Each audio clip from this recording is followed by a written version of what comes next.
So dito nakikita natin na nagtatapos guys yung mga ending nyo, ay mga ending, nag-e-end yung mga problema nyo sa kaperahan, yung mga problema nyo sa trabaho. Parang knockout talaga kayo guys, no? Ibig sabihin pagod na pagod, and exhausted talaga, no? Sa pagtatrabaho, sa pagnenegosyo, sa pagkita ng pera. Pero ang kapalit naman nito guys is, sabi ko nga, very rewarding kasi super parang nice, happy ending. Yung mga sakripisyo nyo, ang kapalit niyan guys is super nice, happy ending, punong-puno ng blessings at kaligayahan.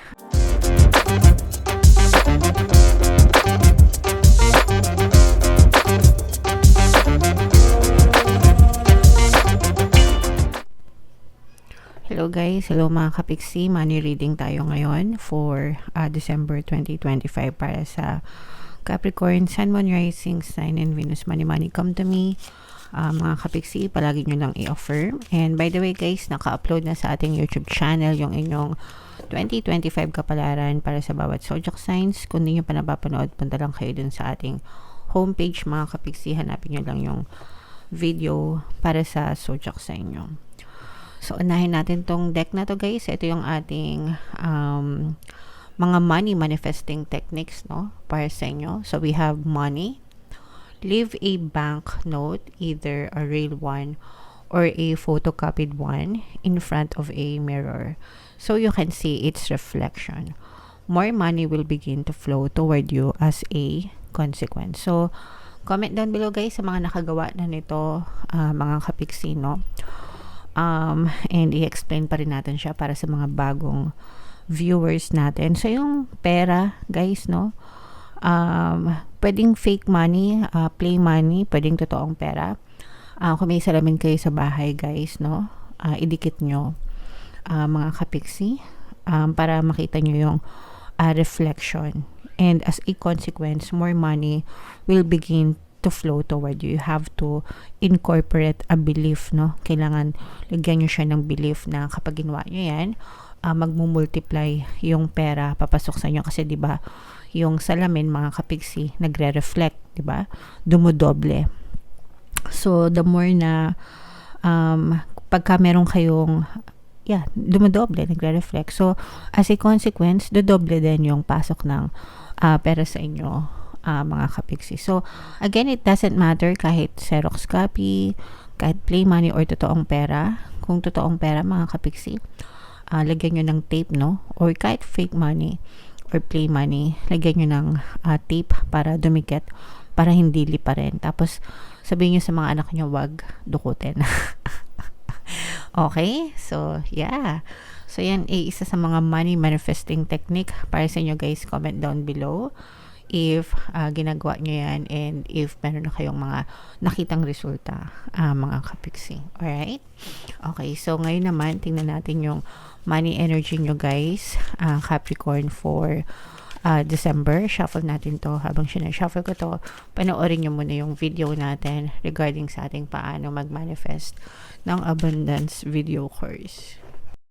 Kapiksi, sawa ka na ba sa mga struggles at hirap sa buhay mo? Masipag ka ba at masikap sa buhay ngunit hindi ka pa rin umaasenso? Ilang beses ka na bang nag-attempt mag-negosyo at mag-invest pero palagi ka pa rin nalulugi? Sa pagkakataon na ito ay maaaring may subconscious beliefs ka na nagiging balakid sa iyong pag-unlad at pagyaman.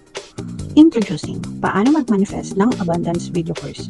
Dito ay matututunan mo ma-overcome ang mga balakid mo para tuluyan ka ng umunlad, umasenso, sumagana, maging matagumpay, successful at maswerte sa iyong kabuhayan, pera, trabaho, negosyo sa lapi at kaperahan ng bonggang-bongga. Dali, mag-send na ng email sa pinoypixie@gmail.com at simulan na ang iyong pagyaman ngayon. Alright, so sa lahat ng gusto mag-avail ng course guys, yung promo natin ngayong December or November, magbibigay tayo ng 500 pesos na discount until November 30 guys. Kaya mag-avail na kayo. And meron din tayong bagong course mga kapiksi, paano mawala ang third party at magkaroon ng harmonious na relationship para mawala yung mga kabit ng mga jowa nyo guys. 20% discount naman yan until November 30, kaya mag-avail na kayo mga kapiksi. So, Capricorn guys, kayo ay na-represent ng King of Pents sa ating spread. This is both negative and positive na reading mga kapiksi. Unahin natin yung negative. Unang-una guys, mag-ingat sa mga manloloko. Okay? mag-ingat sa mga scammers kasi maraming pera ngayon kayo, no? Maraming pera yung mga tao dahil bigay ng bonus, mga kapigsi, bigay ng 13th month pay, especially sa Pilipinas kasi sa Pilipinas guys, mandatory yung 13th month pay. Pero yung iba sa inyo guys, baka mapagsamantalahan kayo ng mga abusado, ng mga opportunista, no? So pag-ingatan nyo guys yung mga pinaghirapan nyo. Kung mag-i-invest kayo, okay lang naman na mag-invest mga kapiksi, pero make sure na pinag-aaralan nyo yung mga pinaglalagyan nyo ng investment, no? Magsaliksik mabuti, mag-research mabuti, at saka yung mga yung mga links guys, no? Be careful sa mga pagsagutan tawag, sa mga pag-click ng mga links na sinesend sa inyo sa email, sa text, ganyan, kasi baka nabubulag kayo, no? Ibig sabihin yung mga catchy na mga text, no, ng mga scammers, to claim your prize, click here, yung mga ganun. Tapos pagka-click nyo, ninakaw na pala yung mga information yung mga kapiksi. So mag-ingat kayo sa mga ganun din, and even sa mga investment guys, kasi baka maloko kayo. Okay? Nakakita rin tayo dito guys na for some of you maaring magbakasyon, magpahinga, kasi yung iba sa inyo pagod na. And usually December guys, yan talaga yung time na nagta-travel, nagbabakasyon, no, yung iba. Kasi 'di ba, long time matagalang nagtrabaho, isang buong taon. So yung iba, iniipon nila yung leave nila sa trabaho, tapos pagdating ng December, holiday season, so bakasyon galore, mga kapiksi. And take your time din na mag-recharge guys, kasi yung iba sa inyo talagang super pagod na, super pagod sa pagtatrabaho. Pero ito guys, maganda yung kapalit ng pagod nyo, no? Kasi ang kapalit ng pagod nyo is mga blessings.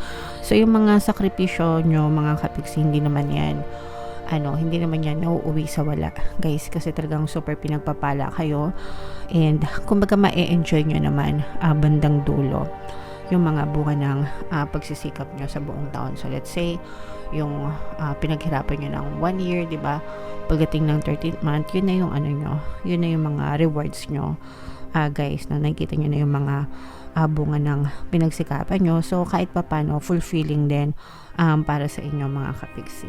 Okay? So recharge ng konti guys.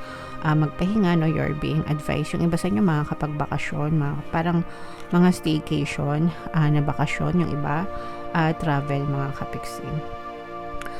Meron ditong presence ng water sign, Cancer, Pisces, Scorpio. For some of you, maaring may water element kayo sa inyong natal chart. Yung mga nagbabalak na magnegosyo mga kapiksi, parang sinasabi dito na konting antay pa, konting tiyaga pa, kasi minsan okay lang naman na magnegosyo tayo guys, pero minsan kasi parang nagmamadali, no?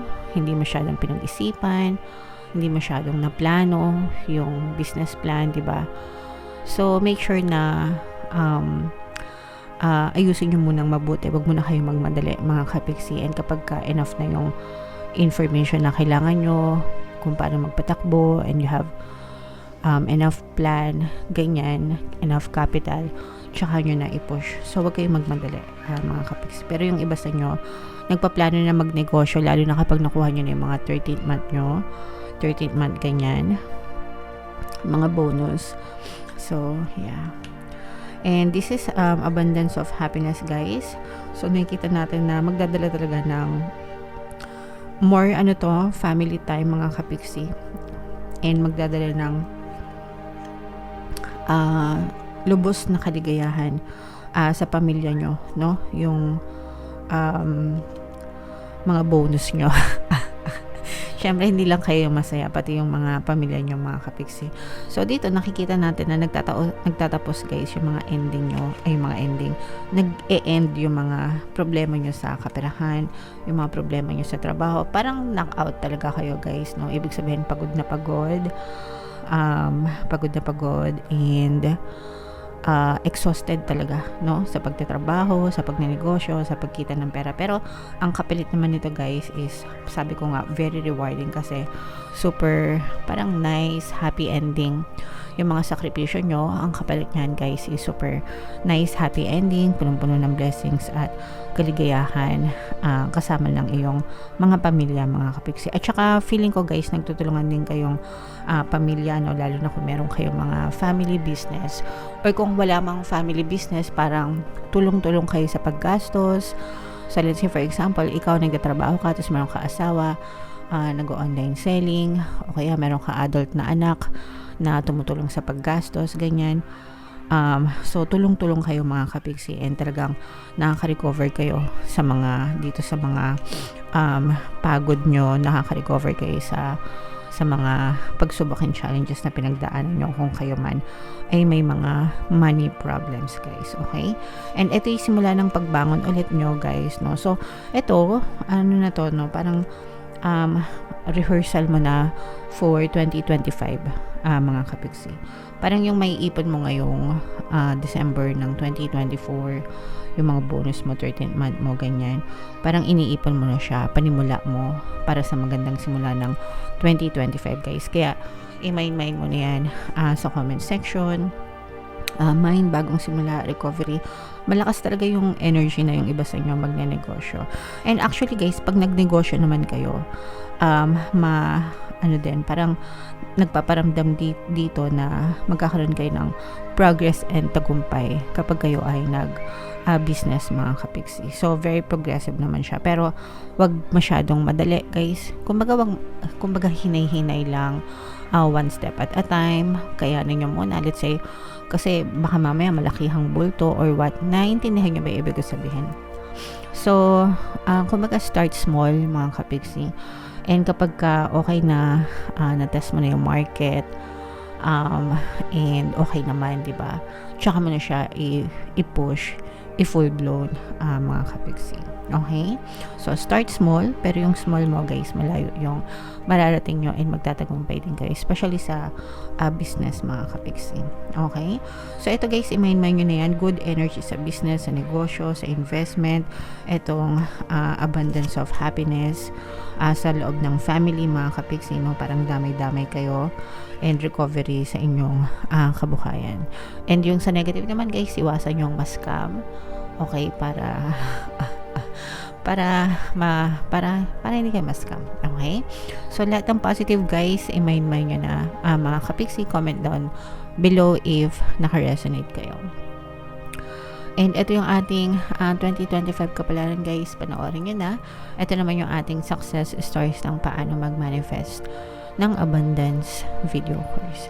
Click here to subscribe guys, and ito yung ating mga pampaswerte subliminals. Thank you for liking, sharing, and subscribing. See you again next time. I love you all mga kapiksi. Have a nice day. Bye-bye.